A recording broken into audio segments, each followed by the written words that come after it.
കേരള പ്രാന്തം രൂപീകരിച്ചതിന് ശേഷം ഭാസ്കർ റാവുജി, ഹരിയേട്ടൻ, പിന്നെ സേതുവേട്ടനാണ് പ്രാന്തപ്രചാരകാവുന്നത്. അപ്പോൾ ആ ഒരു കാലയളവ് എങ്ങനെയായിരുന്നു? അടിയന്തരാവസ്ഥ കഴിഞ്ഞ ശേഷമുള്ളൊരു കാലഘട്ടം കേരളത്തിൻ്റെ വളർച്ച. അടിയന്തരാവസ്ഥയ്ക്ക് തൊട്ട് മുമ്പ് നമ്മൾ വിവിധ ക്ഷേത്രങ്ങൾ എല്ലാ പ്രവർത്തനങ്ങളും ആരംഭിച്ചു. വനവാസി കല്യാണാശ്രമം, ഇതെല്ലാം.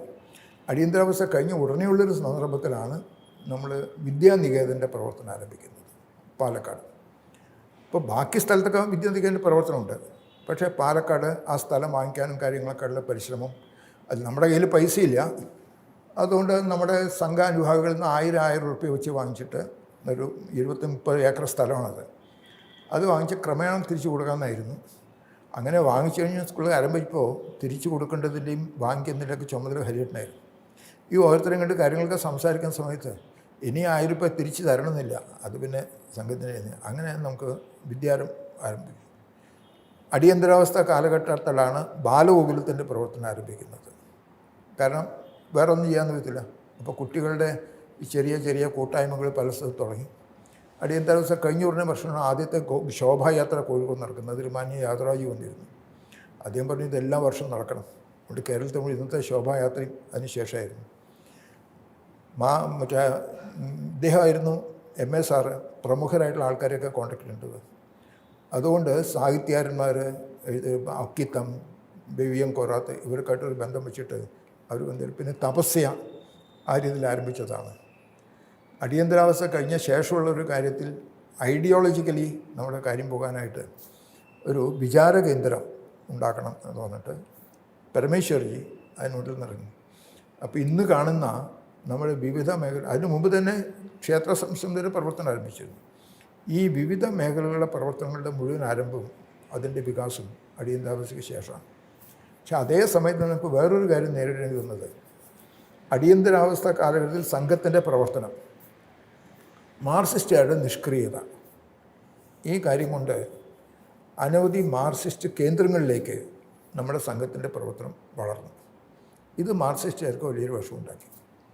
അതുകൊണ്ട് അടിയന്തരാവസ്ഥ കഴിഞ്ഞ് ഉടനെ തന്നെ അവർ കേരള വ്യാപകമായിട്ട് വർഗീയതാ വിരുദ്ധ പ്രചരണം എന്നുള്ളത് വലിയ യോഗങ്ങൾ വിളിച്ചിട്ട് രാഷ്ട്രീയ സ്വയംസേവക സംഘത്തെ ശരിക്ക് ശക്തിയായിട്ട് നേരിടണം. പല സ്ഥലത്തും അവർ പറഞ്ഞു പേപ്പട്ടിയെ തല്ലി പേരുകൾ കൊള്ളുന്നു, ഈ തരത്തിലുള്ള സംഗതിയാണ്.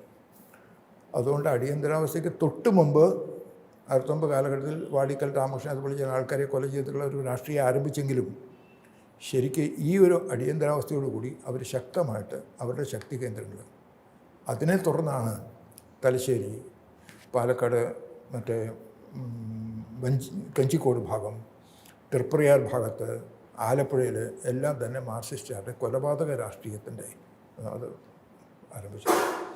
അവർ മാർക്സിസ്റ്റ് പാർട്ടി അധികാരത്തിൽ നിന്ന് പോവുകയും കോൺഗ്രസ്സുകാരും ചെയ്തപ്പോൾ അവരുടെ സമനില തെറ്റി. കോൺഗ്രസ്സുകാരാണെങ്കിലും ശരി, ഈ കൊലപാതകത്തിൽ RSS മാർക്സിസ്റ്റാണ്, വേണ്ട പോലെ നടപടിയെടുക്കാൻ പോലീസുകാരും ഒരു തരത്തിൽ മാർക്സിസ്റ്റുകാരുടെ സ്വാധീനത്തിലായിരുന്നു.